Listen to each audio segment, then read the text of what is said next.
राघव सिंघानिया के घुटनों में चोट लगी हुई थी, जिसकी वजह से वो ठीक से नहीं चल पा रहा था। इसलिए सिया ने अपने कंधे का सहारा देकर राघव के हाथ को अपने कंधे पर डाला और अपने कमरे की तरफ उसे ले जाने लगी। तभी पीछे से किसी ने राघव के सिर पर जोरदार हमला किया।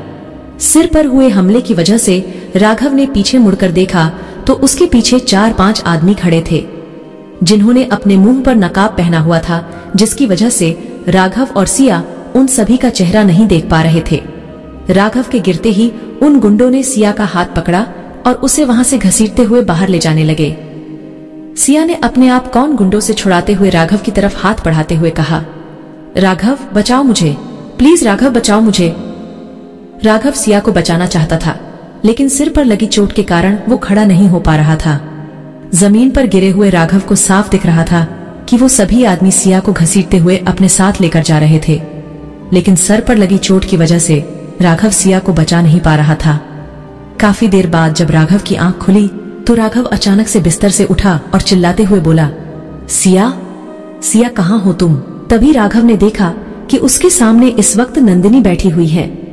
नंदिनी को अपने सामने देखकर राघव गुस्से में झुंझलाते हुए बोला, तुम यहाँ कैसे आई और सिया कहाँ है?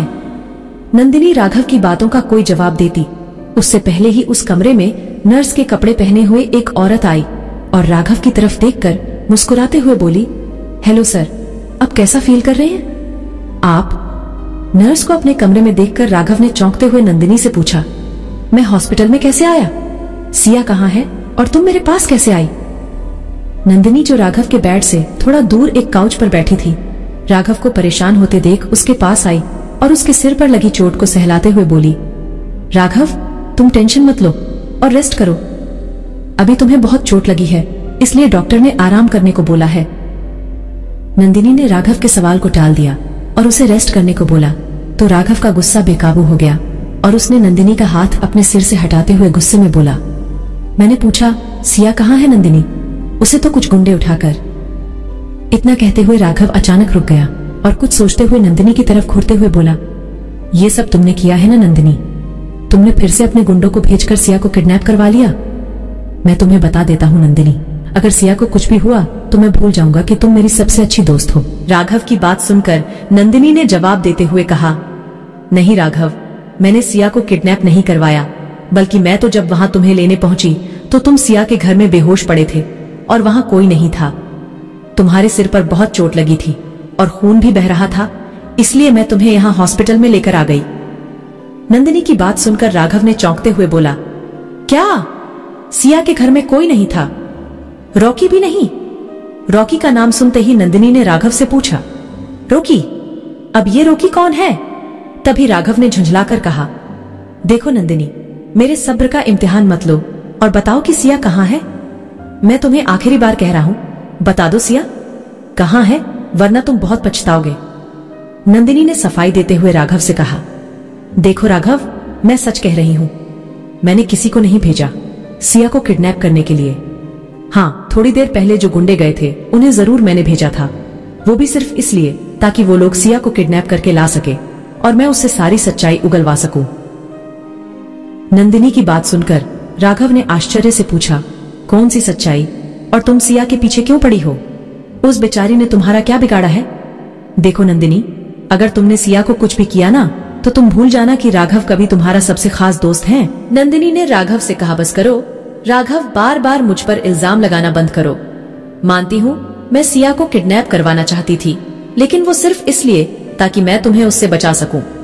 तुम नहीं जानते वो लड़की कितनी बड़ी ड्रामेबाज है। राघव ने नंदिनी से ऊंची आवाज में कहा, देखो नंदिनी, तुम मेरी सिया के बारे में ऐसे ही कुछ भी नहीं बोल सकती हो। तुम जानती हो ना मैं सिया से कितना प्यार करता हूँ और वो मुझसे। नंदिनी ने राघव को समझाते हुए कहा, तुम्हें अभी भी लगता है राघव कि वो लड़की तुमसे प्यार करती है? उसने तुम्हारे ऊपर इतना घटिया इल्जाम लगाया और उस इल्जाम की वजह से तुम्हें जेल भेज दिया।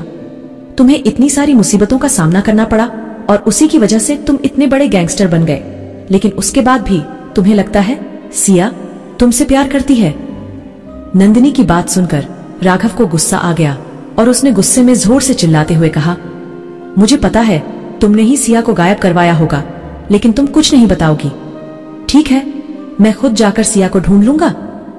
लेकिन राघव जैसे ही अपने बिस्तर से उठने लगा तो सिर पर लगी गहरी चोट की वजह से उसे चक्कर आ गए और वो वहीं बिस्तर पर गिर गया।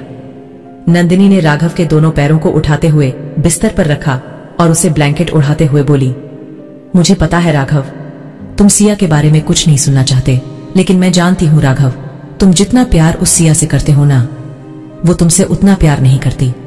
अगर वो तुमसे उतना ही प्यार करती तो मैं अपनी पूरी जान लगा देती तुम दोनों को एक करने में। इतना कहते हुए नंदिनी राघव के पास बैठ गई और उसके सिर को सहलाते हुए अपने आप से कहने लगी, तुम उस सिया के प्यार में इतने अंधे हो राघव कि तुम्हें उसका असली चेहरा नहीं दिख रहा।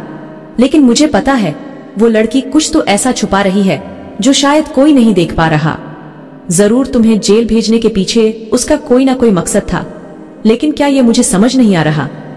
बट आई प्रॉमिस राघव, जब तक मैं उसकी असलियत तुम्हारे सामने नहीं लाऊंगी तब तक मैं चैन से नहीं बैठूंगी।